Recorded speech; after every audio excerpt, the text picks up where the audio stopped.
So మరి అట్లుంటుంది, మొదలెడదామా? Okay fine, మొదలెట్టు. కానీ ఆ షో విషయానికి వచ్చేస్తే ఫస్ట్ రిలీజ్ లాంచ్ అవడమే నీతో లాంచ్ అయింది. మళ్ళీ ఎందుకు చేంజ్ చేసుకుంటూ ఫస్ట్ తను చేసింది కదా, ఫస్ట్ ఐ డోంట్ నో చేసింది, అశ్షు చేసిందో హరియానా చేసిందో నాకు తెలియదు ఫస్ట్ ఎపిసోడ్ ఎవరు చేశారు అని. ఫస్ట్ అశ్షు చేస్తున్నప్పుడే చూసాను నేను. అశ్షు చేస్తున్నప్పుడు చూసి బాగుంది అని ఫస్ట్ ఎపిసోడ్ సెకండ్ ఎపిసోడ్ చూశాను. కిరణ్ అబ్బవరం ఫస్ట్ ఎపిసోడ్ చూశాను. చూసిన తర్వాత నేను కూడా ఇలాంటి షో ఏదైనా హోస్ట్ చేయాలి, నాకు ఎలాగో హోస్టింగ్ అంటే ఇంట్రెస్ట్ కాబట్టి అని అనుకున్నా. తర్వాత చూస్తే ఎపిసోడ్లో హరియానా ఉంది. ఏంటిది ఒక్కొక్క ఎపిసోడ్ ఒక్కొక్కరిని పెడుతున్నారా అని అనుకున్నా. దాని తర్వాత చూడలేదు నేను. తర్వాత ప్యారిస్లో ఉన్నప్పుడు I got call, WhatsApp call, ఇలా అని అంటే దావత్ అని అంటే, దావత్ నేను చూశాను ఎవరో చేశారే అని అనుకుంటే ఒక ఎపిసోడా అంటే లేదు we want to continue with you అని అంటే నైస్ అని చెప్పేసి. మరి అంత కంటెంట్ ఇచ్చే వాళ్ళకి అదే ఫస్ట్ స్టార్టింగ్ ఎపిసోడ్ అప్పుడే వెళ్ళిన తర్వాత నాకు రాలేదు, ఏమవుతుందో ఏం మాట్లాడాలో నాకు నిజంగా చెప్తున్నా. దావత్లో నాకు అసలు ఏం చేయాలో ఏం మాట్లాడాలో తెలియక ఏది పడితే అది మాట్లాడేసేదాన్ని. అది సగం మంది బూత్ అనుకున్నారు, సగం మంది అదే ఆ షోలో క్వశ్చన్స్ కంటే ఎక్కువ బూతులు వినిపించినాయి. బూతులు ఏం వినిపించలేదు, పచ్చకామర్లోడికి లోకమంతా పచ్చగానే అనిపించింది. డబుల్ మీనింగ్ నువ్వు తీసుకుంటే ఉంటుంది. డబుల్ మీనింగ్ నువ్వు సింగిల్ మీనింగ్ ఇప్పుడైతే అంతకుముందు ఇద్దరు అబ్బాయిలు కలిసి ఫ్రెండ్షిప్ చేసుకుంటే ఫ్రెండ్షిప్ అని అనుకునేవాళ్ళు. ఇప్పుడు ఉన్న ప్రజెంట్లో ఇద్దరు అబ్బాయిలు మాట్లాడిన వాళ్ళు గేజ్ ఏమో అని అనుకుంటున్నారు. హౌ యూ టేక్ ఇట్ అంతే. ఒకప్పుడు చూసినట్టు నువ్వు ఇప్పుడు చూడట్లేదు అంతే. నేను నార్మల్గానే అడిగా, నాకు మధ్యలో నవ్వు వచ్చి నవ్వేదాన్ని, అది డబుల్ మీనింగ్ తెలియక అంతకు మించి ఏం లేదు. షో ఎక్స్పీరియన్స్ ఎలా ఉంది? ఐ లవ్డ్ ఇట్, బాగుండే. ఎవరైనా ఎఫర్ట్ ఫీల్ అవ్వడం కానీ తిట్టడం కానీ ఏమైనా చేశారు తర్వాత ఆఫ్టర్ ద షో? తిట్టడమా? నో వన్, ఎవ్వరు తిట్టేవాళ్ళు కాదు. అందరూ చాలా షో అయిపోయిన తర్వాత కూడా they use to like me. వాళ్ళు మంచిగా చెప్పేవాళ్ళు, ఫన్ ఉంది అది ఉంది అని. We used to follow each other in Instagram also. అనుకున్నావా అంటే ఒక ప్లాన్డ్గా నేను ఇండస్ట్రీలో సెటిల్ అవ్వాలి, ఇదే అవ్వాలి అనుకుని వచ్చావా? ఏదైనా ఫ్లూక్లో లైక్ ఒక షో వల్ల ఫేమస్ అయ్యి తర్వాత కంటిన్యూ చేయడం జరిగిందా? నేను అసలు నా 10th క్లాస్లో ఉన్నప్పుడే ఖమ్మం నుంచి బస్ ఎక్కి హైదరాబాద్ వచ్చి దేర్ ఈజ్ ఖుషి టీవీ అని, 9th లోనో 10th లోనో ఖుషి టీవీ అని చిన్నపిల్లల టీవీ ఒకటి ఉండేది, దాంట్లో యాంకర్ అవుదామని వచ్చా. అది బంజారాహిల్స్లో ఉండేది, ఐ స్టిల్ రిమెంబర్. సో అక్కడికి వెళ్ళి మా అక్క వాళ్ళు ఇక్కడ ఉండేవాళ్ళు, వాళ్ళు అప్పుడు బీటెక్ ఏదో చదువుతున్నారు ఇక్కడ. సో వాళ్ళ హాస్టల్లో ఉండి ఎస్ఆర్ నగర్లో, అక్కడికి వెళ్ళి ఇదంతా మనకు అవ్వదులే అని మళ్ళీ ఖమ్మం వెళ్ళిపోయి, సో అలా జరిగింది. అంటే ఏదో ఫ్లూక్లో ఏం రాలేదు, ప్లాన్ చేశాను, ఆపర్చునిటీ ఫ్లూక్లో వచ్చింది. ఎంత ప్లాన్ చేసినా అవ్వలేదు, అలా లక్లో అలా వచ్చిందేమో అని అనిపించింది. యశస్వి వల్ల ఆ షో తర్వాత ఎక్కువ కొంచెం అంటే ఆ షో వల్ల మేబీ నాకు ఇన్స్టాగ్రామ్లో ఫాలోవర్స్ 2 lakhs పెరిగారు యశస్వి హగ్ వల్ల. దానికంటే ముందు ఐ డిడ్ 3 serials. దానికంటే ముందు మా మ్యూజిక్లో ఇంటర్వ్యూలు చేస్తుండే ఇలానే. కానీ చాలా మంది తెలియదు సీరియల్స్ చేసేవని. తెలీదు అంటే ఊర్లో తెలుసు, మా ఊర్లో తెలుసు, మా అమ్మమ్మ ఊర్లో తెలుసు ఊర్లో తెలుసు. అంటే అక్కడ పేరు తెలియదు కదా. ఇప్పుడు సీరియల్లో ఏ పేరు ఉంటే అదే పేరు తెలుసు. సో ఇంట్రెస్ట్ ఎప్పుడు యాంకరింగ్ మీద ఉండిందా, యాక్టింగ్ మీద ఉండిందా? యాంకరింగ్ మీదే ఉండింది, యాక్టింగ్ అసలు రాదు నాకు. ఇంకా సీరియల్లో తిట్టి ఒక దాంట్లో అయితే తీసేశారు. ఈటీవీ సీరియల్లో నాకు ఫస్ట్ సీరియల్ ఆడదే ఆధారం అని ఒక సీరియల్ చేశారేమో, నీకు అసలు ఏ ఆధారం లేదని తీసేసారు నన్ను. యాక్టింగ్ రాదు, పోక రాదు, ఎందుకు వచ్చావు నువ్వు అని. దాని తర్వాత మా మ్యూజిక్లో ఇలా ఇంటర్వ్యూస్ చేస్తుండే. ఇంటర్వ్యూ చేస్తున్నప్పుడు I got an opportunity for Pelli Choopulu అనే show, Pradeep Pelli Choopulu. From there serials వచ్చాయి. Then I entered in to Zee Telugu serial. అక్కడ యశస్వి జరిగింది. అక్కడ నుంచి 2 lakhs ఫాలోవర్స్ పెరిగారు ఇన్స్టాగ్రామ్లో. అప్పటికే నాకు ఫాలోవర్స్ ఉన్నారు, నేను టిక్టాక్లు చేస్తుండే. యశస్వి ఇది రియలా లేదంటే కాంటెంట్ కోసం ఏమన్నా క్రియేట్ చేసిన థింగ్? అలా ఏం లేదు. అంటే ఇది చేస్తే ఎంత అవుతుందని తెలియదు నాకు. జస్ట్ ఏదో నాకు నచ్చింది, నాకు ఎలా చెప్పాలో రాక నాకున్న నత్తితో సరే అని అగ్గిచ్చేసా, అది అలా అయింది అంతే.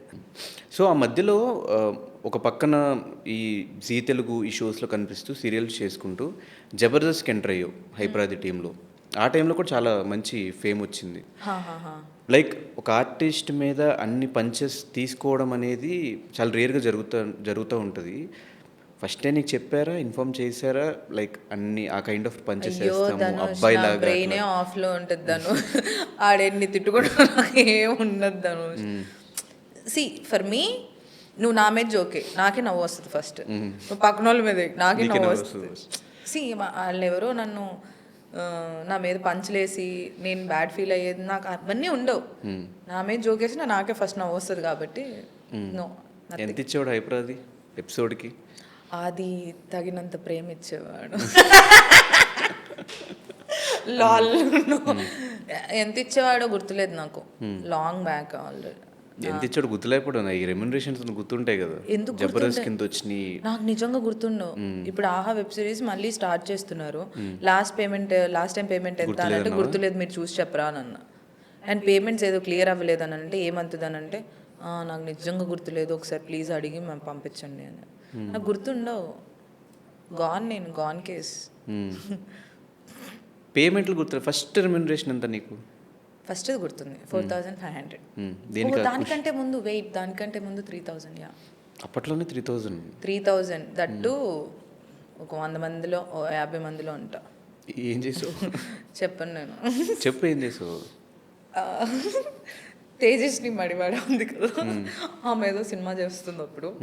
Ice cream? ఐస్ క్రీమ్ కాదు, some hostel kind of story, ఏదో దెయ్యందే స్టోరీ. అదే ఐస్ క్రీమ్?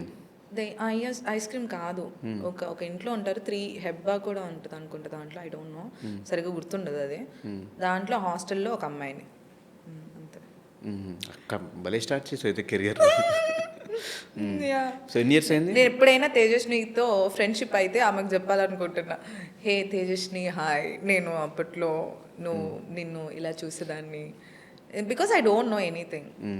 So yeah.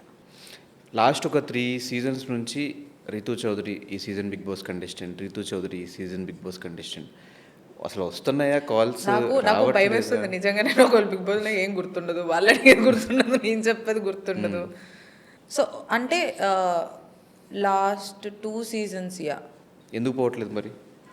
ఏ రీజన్స్ వల్ల? నాకు తెలిసి ఈ సీజన్ పోతావేమో, మరి మామూలు కాంట్రవర్సీలా బయట. అలా ఏం లేదు. అమ్మో ఇప్పుడు వెళ్ళినా అందరూ, బట్ ఐ డోంట్ నో. ఇలా వెళ్ళనన్న వాళ్ళు వెళ్ళారు. విష్ణుప్రియ మరి ఆ షో నాకు అసలు నచ్చింది, నేను పోననింది ఏదో ఇంటర్వ్యూలో. యా, అంటే ఇప్పుడు నువ్వు ఈరోజు ఒకటి మాట్లాడతావు, 2-3 డేస్ తర్వాత నీ బ్రెయిన్ ఒకలా ఫంక్షన్ అవుతుంది. సో ఆమె ఎప్పుడో చెప్పింది అది, దాన్ని తీసుకొచ్చి పాపం మీమ్స్ వేశారు. ఛాన్స్ అయితే ఉంది, వెళ్ళొచ్చు నువ్వు. ఐ డోంట్ నో, నాకు తెలీదు. వాళ్ళకి నన్ను పెట్టుకోవాలని అనిపిస్తే, నన్ను ఆ షోలో ఉంటే బాగుంటుంది అని అనిపిస్తే వాళ్ళు పెట్టుకుంటే నేను ఉంటా. సో మంత్లీ ప్రెసెంట్ ఎన్ని షోస్ వస్తున్నాయి, ఏం చేస్తున్నావు? సో ఎంత ఇన్కమ్ జనరేట్ అవుతుంది నీకు? అటు ఇన్స్టాగ్రామ్ నుంచి అయినా, అటు సుఖా దగ్గర నుంచి అయినా? సుఖా ఇస్ సైడింగ్, అది ఓన్లీ నేను పెట్టిన డబ్బులు రిటర్న్ వచ్చే వరకు అవి నేను ముట్టుకోను. So coming to Instagram, past ఒక 4-5 మంత్స్ నుంచి జీరో, లిటరలీ జీరో. ఈ బెట్టింగ్ ప్రమోషన్స్ వీటి దగ్గర నుంచి, ఇష్యూ దగ్గర నుంచి తగ్గినాయి కదా ప్రమోషన్స్ అందరికి? ఇక తగ్గాయి అనుకుంటా. నాకైతే రాను కూడా రావట్లేదు, నేను పెద్దగా ఇంట్రెస్ట్ పెట్టట్లేదు. స్టార్ట్ చేయాలి మళ్ళీ దండయాత్ర ఇన్స్టాగ్రామ్ మీద. అండ్ షోస్కి వెళ్తే అప్పుడప్పుడు ఆన్ అండ్ ఆఫ్ మా టీవీ షో, లేకపోతే జీ తెలుగు ఈవెంట్స్, అంతే. ఐఎమ్ నాట్ డూయింగ్ అంత గ్రేట్ స్టఫ్, ఏం చేయట్లేదు. ఇప్పుడే మనకి ఎవరు ఛాన్స్ ఇవ్వట్లేదు, సరే మనమే ఛాన్స్ ఇచ్చుకొని ఏమైనా చేద్దామా అని మోటివేట్ అయ్యి స్టార్ట్ చేయబోతున్నా కొత్తది. అండ్ ఇప్పుడు ఒక ఆహా వెబ్ సిరీస్ అండ్ ఇంకొక మూవీ ఒకటి ఉంది, స్టార్ట్ అవబోతుంది. యాక్టింగ్ రాదని మరి ఆహా వెబ్ సిరీస్లో ఎందుకు చేసావు నువ్వు? నేను చెప్పాను కదా, నేను సీరియల్ చేసేటప్పుడు సీరియల్కి వెళ్ళాను కదా, జీ తెలుగు సీరియల్, అక్కడ తిట్టి నేర్పించారు యాక్టింగ్. నిజంగా పిచ్చి తిడుతుండే నన్ను, అయితే రోజు ఏడుస్తుండే నేను. నేనేంటి చిన్నప్పటి నుంచి అబ్బాయిలాగా పెరిగా. అక్కడ సీరియల్లో హాఫ్ సారీ వేసుకొని ముగ్గులు వేసే సీన్లు, ఇవన్నీ ముగ్గులు ఏమంటే ఇళ్ళలు వేసేస్తున్నా. డైరెక్టర్ పిచ్చి తిట్టాడు. హిజ్ నేమ్ ఇస్ నరేష్ గారు. సో గోల్ ఏంటి నీది? ఏమవుదామని ఫైనల్లీ? ఏమవుదామని అంటే ఐ వాంట్ బీ హ్యాపీ, ఈఎంఐలు క్లియర్ చేసుకొని, ఎక్కడైనా ఊరవతల ఒక చిన్న ఇల్లు కట్టుకొని 2 బర్రెలు పెట్టుకొని. బర్రెలు కాసుకుంటావా? నాకు పెరుగు ఇష్టం. సో కొనుక్కుంటే వస్తుంది కదా. బయట పెరుగు కాదు, నాకు న్యాచురల్ పెరుగు. I like curd rice. So okay. Natural పెరుగు కూడా కొన్ని ఉంటాయి కదా ఫార్మ్స్. లేదు లేదు, అదంతా ఫ్రాడ్ ఉంటుంది. సో ఆర్గానిక్ ఫార్మింగ్ లాగా కొన్ని కొన్ని కూరగాయలు వేసుకొని చిన్ని చిన్ని స్విమ్మింగ్ పూల్ లాగా ఒకటి కట్టుకొని ఇంకే బాధలు ఏవి లేవు అన్నప్పుడు ఇవన్నీ చేసుకొని రోజు వ్లాగులు చేసుకుంటూ ఇట్లా కూర్చుంటా. ఇప్పుడు ఉన్న మైండ్ సెట్ ప్రకారం ముందే చెప్తున్నా, రేపు పొద్దున్న నేను వేరేది ఏదైనా చేస్తే అప్పుడు బర్రెలన్నో ఇప్పుడు ఏదో చేస్తున్నావు ఏంటి అని అంటుంది. సో ఈ ఓవరాల్ జర్నీలో I want to be happy in my life Dhanush, peaceful happy అంతే.